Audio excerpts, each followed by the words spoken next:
Ward number 12ની અંદર મેં આજે નીકળ્યો છું સારા રોડ રસ્તા શોધવા માટે, અને એક પોસ્ટર માર્યું છે કે જે સારા રોડ રસ્તા 1 થી 1.5 કિલોમીટર શોધીને લાવશે એમને 1000 રૂપિયા ઇનામ.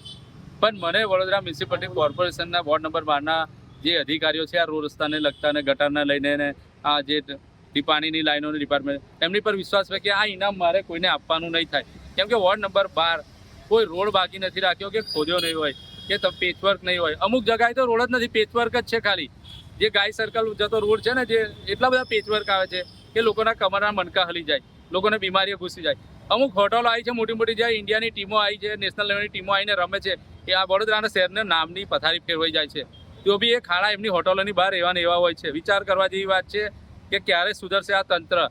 એટલે વહેલી તકે કહેવામાં આવ્યું, જે રોડ રસ્તા ખાડા છે એને વહેલી તકે કોર્પોરેશન એ રોડ રસ્તા રિપેર કરે. અને જે વોર્ડ નંબર 12ના લોકો છે, તમે બી જાગૃત થાઓ. ક્યાં સુધી આ મૂંગા મોડે આવું સહન કરશો? તમારે બી જાગવાની જરૂર છે.